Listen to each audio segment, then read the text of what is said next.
Bagaimana saya bisa mencari nafkah? Roh Kudus bagaimana saya bisa menemukan ikan-ikan gitu ya? Karena apa? Seringkali itu peluang itu ada di mana-mana gitu saudara. Tapi kita itu kadang melihat. Makanya kita butuh apa? Butuh tuntun Roh Kudus. Kenapa? Tuhan itu Tuhan yang sangat maha tahu. Tuhan Yesus tahu dari mana ikan itu punya 4 dirham. Taunya dari mana dia bisa tahu? Karena Tuhan itu punya hikmat. Punya hikmat saudara. Nah, kita harus punya hikmat dari Tuhan. Bisa tahu mana-mana tuh yang bisa menghasilkan untung, menghasilkan ekonomi yang baik itu saudara. Itu penting ya saudara ya. Nah, banyak ayat lagi yang kedua kita bahas, yaitu tentang waktu si Yohanes menjala ikan. Tuhan Yesus tunjukin lagi secara ekonomi, secara bagaimana menjala ikan, dapat ikan yang banyak. Waktu setelah Tuhan Yesus naik ke surga, dia bangkit, dia belum menampakkan diri ke murid-muridnya. Awalnya tuh dia nggak dikenalin sama si Yohanes, sama si Petrus. Kita akan buka di firman Tuhan ya, Yohanes 21. Yohanes 21 ya, ini tolong diingat bahwa Tuhan itu Tuhan yang peduli dengan umatnya saudara. Ya, Yohanes 21 ayat 1 sampai 14. Ya, kita baca bergantian ya. Yohanes 21 ayat 1 sampai 14. Kemudian Yesus menampakkan diri lagi kepada murid-muridnya di pantai Danau Tiberias, dan ia menampakkan diri kepada sebagai berikut. Ayat 2, Bu boleh baca. Di pantai itu berkumpul Simon Petrus, Thomas yang disebut Didimus, Natanael dari Kana yang di Galilea, anak-anak Zebedeus, dan 2 orang muridnya yang lain. Kata Simon Petrus kepada mereka, "Aku pergi menangkap ikan." Kata mereka kepada, "Kami pergi juga dengan engkau." Mereka berangkat naik perahu, tetapi malam itu mereka tidak menangkap apa-apa. Ayat 4. Ketika hari mulai siang, Yesus berdiri di pantai. Akan tetapi murid-murid itu tidak tahu bahwa itu adalah Yesus. Kata Yesus kepada mereka, "Anak-anak, apakah kamu punya lauk pauk?" Jawab mereka, "Tidak ada." Maka kata Yesus kepada mereka, "Tebarkanlah jalamu di sebelah kanan perahu, maka akan kamu peroleh." Lalu mereka menebarkannya, dan mereka tidak dapat menariknya lagi karena banyaknya ikan. Ayat 7. Maka murid yang dikasih Yesus itu berkata pada itu Tuhan. Ketika Petrus mendengar bahwa itu adalah Tuhan, maka ia mengenakan pakaiannya seperti tidak berpakaian, lalu terjun ke dalam danau. Murid-murid yang lain datang dengan perahu karena mereka tidak jauh dari darat, hanya kira-kira 200 hasta saja, dan mereka menghalang jala yang penuh ikan itu. Ayat 9. Ketika mereka tiba di darat, mereka melihat api arang di atas ikan dan roti. Kata Yesus kepada mereka, "Bawalah beberapa ikan yang baru kamu tangkap itu." Ayat 11. Simon Petrus naik ke perahu itu, lalu menghalau jala itu ke darat, penuh ikan-ikan besar 153 ekor banyaknya, dan sungguh pun sebanyak itu jala itu tidak konyak. Kata Yesus kepada mereka, "Marilah dan sarapanlah." Tidak ada di antara murid-murid itu yang berani bertanya kepadanya, "Siapakah engkau?" Sebab mereka tahu bahwa ia adalah Tuhan. Yesus maju ke depan dan mengambil roti dan memberikannya kepada mereka. Demikian juga ikan itu. Itulah ketiga kalinya Yesus menampakkan diri kepada murid-muridnya sesudah ia bangkit dari antara orang mati. Amin. Amin. Nah, pertanyaannya, kenapa murid-murid itu begitu Yesus menampakkan diri tidak ada yang mengenali dia? Kenapa, Bu Juliana? Kenapa? Kan waktu itu kan dia menampakkan diri, tapi murid-murid nggak kenalin. Katanya murid-murid itu dia. Kenapa? Pangling. Karena berjubah putih. Ya. Karena dia sudah bangkit dalam tubuh kemuliaan. Ya. Jadi agak beda gitu kan. Dia berbaju juga putih kan? Iya, jadi soalnya itu nggak dikenalin gitu ya. Tapi akhirnya pasti kenalin itu yang bisa nangkep pewahyuan itu bahwa Tuhan Yesus itu adalah si Yohanes. Ya kan? Nah, emangnya kalau orang meninggal bajunya putih? Iya, baju Enggak, kemuliaan. tapi dia udah bangkit dan tubuh kemuliaan. Oh gitu. Tubuh kemuliaan, tubuh kebangkitan kan. Jadi udah beda. Jadi kita mesti kenal Tuhan itu jangan hanya di firman aja, tapi dalam tubuh kebangkitan kita harus kenal Tuhan. Tapi pengenalan di sini si Yohanes yang bisa mengenal Tuhan dengan bagus, itu yang luar biasa ya. Tapi intinya apa di sini? Dia udah semalaman lagi nyari ikan, nggak dapat gitu ya. Ini sama kayak kehidupan kita itu ya. Kita udah jadi kerja apa nggak dapat gitu ya. Kita harus minta petunjuk sama Tuhan, sama Roh Kudus tuntun kita. Nah, akhirnya apa di sini? Ayat 6 apa? Maka kata Yesus kepada mereka, tebakan jalamu di sebelah kanan perahu, maka kamu akan memperoleh. Lalu mereka menebakkan lagi, mereka tidak dapat menarik karena banyaknya ikan. Padahal udah semalam-malaman, tapi nggak dapat ikan. Mereka ini apa? Sudah jadi seorang perahu yang profesional. Amin. Profesional udah pengalaman. Jadi putus asa ya. Putus asa, tapi saya mau katakan pengalaman kita. Jangan kita berhalakan, saudara. Kita punya sertifikat yang banyak, kita jangan berhalat. Kita harus membutuhkan apa? Hikmatnya Tuhan, saudara. Untuk aja di sini dia dengan hikmatnya itu kalau dia ngotot, kenapa berdebat? Kenapa mesti taruh di tebarin jalan ke kanan? Kenapa kagak di depan atau di belakang? Nah, repot kan kalau itu. Kalau dia berdebat gimana? Ya, maka kita harus menerima apa namanya pengajaran atau saran yang penuh hikmat dari siapapun, kita harus terima gitu ya. Jangan kita menolak atau apa, kita kalau open mind. Kalau di perahu itu tiba-tiba berdebat gimana akhirnya? Oh nggak mau, gua nggak mau ke kanan, gua mau ini. Akhirnya bisa dapat ikannya nggak? Nggak dapat kan? Kalau dia ngenyet kas kepala. Nah, kita harus membuang segala sifat-sifat kita yang kas kepala berapa. Akhirnya dia tebarin jala itu, dia bilang apa? Banyaknya ikan. Nah, si Petrus begitu dengar itu Tuhan, dia kaget gitu, langsung terjun ke danau.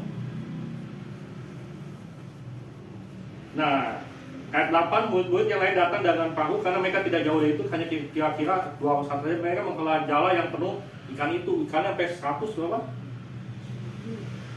Kata Yesus ke mereka 100 api dan arang, berbawalah beberapa ikan yang kamu tangkap itu. Ayat 11, Simon Petrus naik ke perahu lalu menghela jala itu ke darat penuh ikan-ikan besar 153 banyak. Haleluya. Banyak banget. Itu. Iya. Mungkin di situ makan rotinya sedikit, mungkin lauk pauknya banyak. Yang makan kurang lebih berapa? 12 orang kali. 11 ke 12 orang, sekitar 12 orang itu. Berarti masih ada lebihnya itu. Lebih. Ya, berarti bisa dibawa pulang nggak? Bisa. Bisa. Nah, itu hikmah Tuhan itu, saudara. Bisa Kalau dijual. saudara mengadakan hikmah Tuhan, Tuhan akan buka jalan, akan melebihkan. Amin. Untung aja dia gak ada ngotot. Kenapa mesti ke kanan, gue mau ke depan? Iya. Waduh. Ini kita menambah hidup kita harus hidup yang taat, saudara. Jadi saya mau katakan, Tuhan itu peduli dengan ekonomi kita, saudara. Amin. Itu tentang mau masuk dia apa bait suci itu Yesus ke danau cari ikan yang ada 4 dirham. Terus di sini ditujukan apa? Untuk mendapatkan ikan itu ya. Jadi Haleluya. Tuhan peduli dengan apa? Penghasilan kita. Tuhan peduli dengan apa? Dengan nafkah hidup kita, saudara. Amin. Itu Tuhan yang luar biasa gitu, saudara. Saya baca Alkitab ini begitu tahu ini, hati saya langsung waduh, Tuhan ternyata kok peduli dengan saya ya Tuhan. Tuhan tunjukin saya supaya saya dapat pasien atau gimana gitu. Saya selalu berdoa di rumah Tuhan. Tapi kadang-kadang ada hal-hal yang di luar dugaan tuh ya. Yang referensi saya kasih kesaksian sedikit ya. Saya dulu ada pasien, berpasien customer care obat gitu ya. Namanya dokter X gitu ya. Orangnya sombong banget, nggak mau ketemu saya gitu ya. Nggak mau ketemu saya tawarin apa, nggak mau ketemu saya gini-gini ya. Mau ketemu cuma sebentaran aja gitu kan ya. Saya sampai kecewa, kan sombong banget gitu ya. Suatu kali setelah 7 tahun 8 tahun, pokoknya lama dia begitu terus sampai bertahun-tahun itu ya. Belum lama kemarin itu tiba-tiba dia hubungin saya sampai kaget loh. Hubungin saya, terus kasih saya referensi pasien. Wah, saya kaget.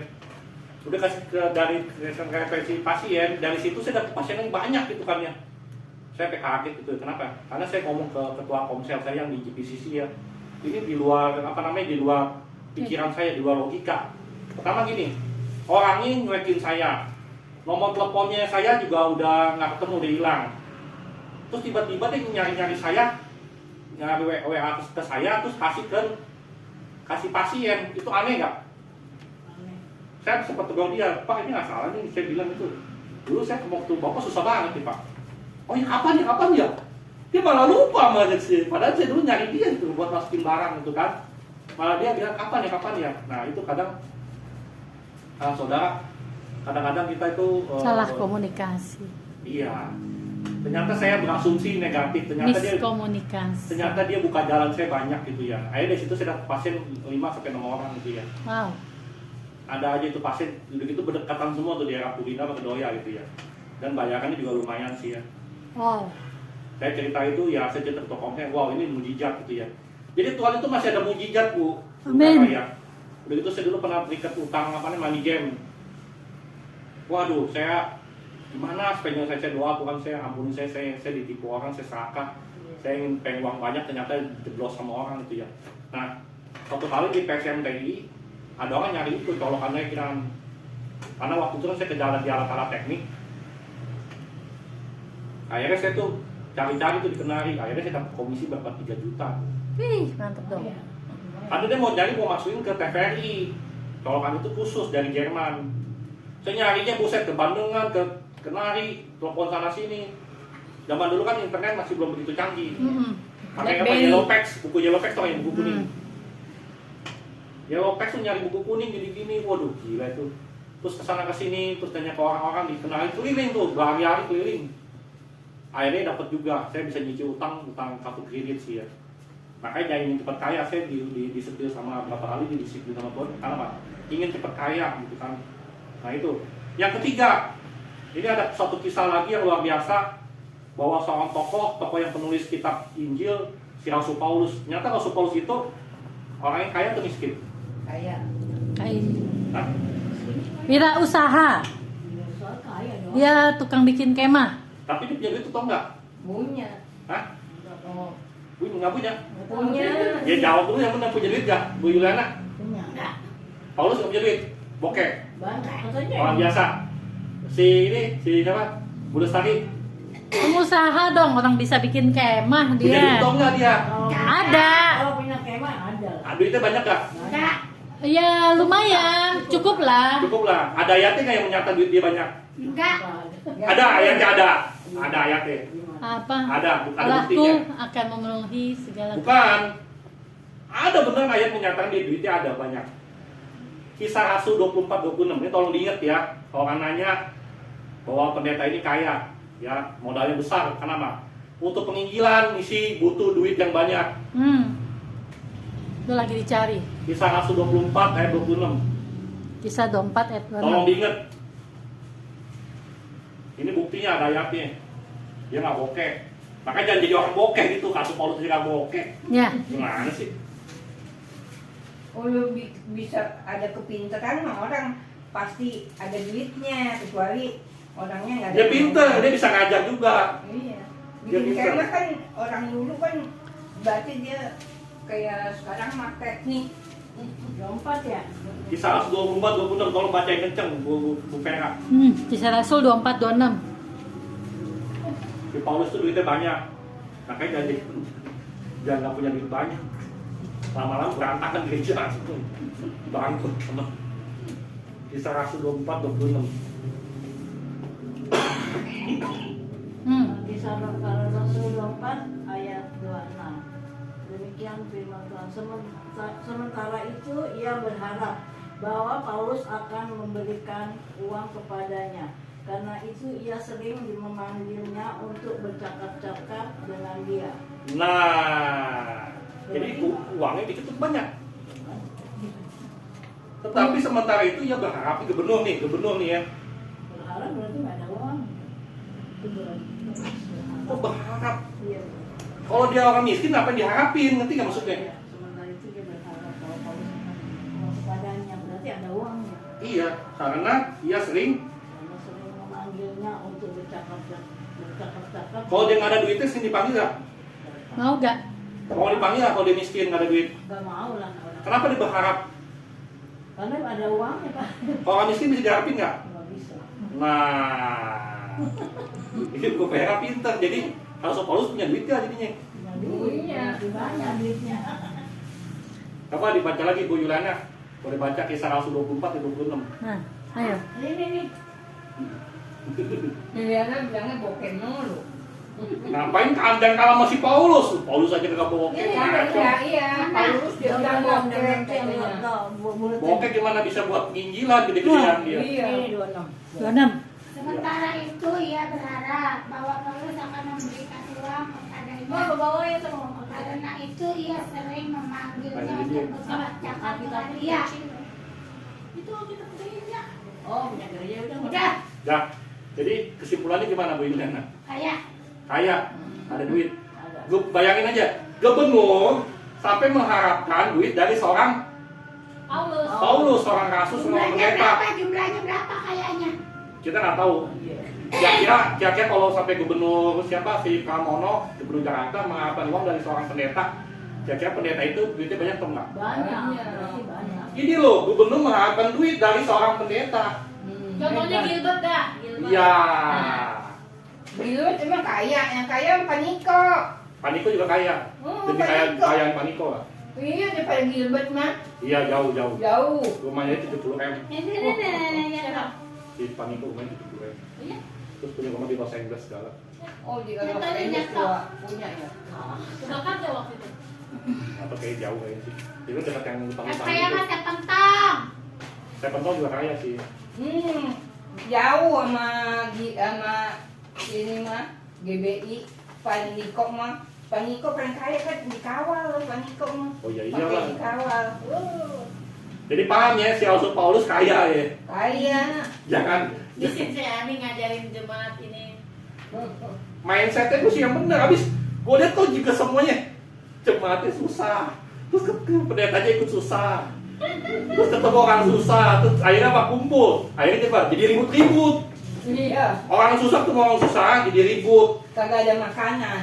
Pokoknya di mana-mana gue lihat jadi ribut. Nggak ada makanan. Jadi Udah mesti pada apa? ketemu sama- Mesti diseling ya. Orang susah mesti ketemu orang kaya. Iya. Orang jangan susah ketemu susah jadi apa? Jadi ribut. Ih. Di mana-mana jadi ribut. Gue lihat di WA gue ribut. Yang ada Terus di mah- grup pendeta juga lagi butuh duit, ini butuh duit. Kumpul Bubar. apa ribut. yang ada mubat. Iya. Jangan orang bokeh ketemu orang bokeh jadi Iya. ribut. Itu pesan saya. Karena ternyata bener ya. Gua ngalamin sendiri kok pelayanan. Jangan pelayanan yang bokeh ketemu bokeh jadi ribut. Kalau ketemu yang ada duit. Iya. Biasanya juga Jangan gitu.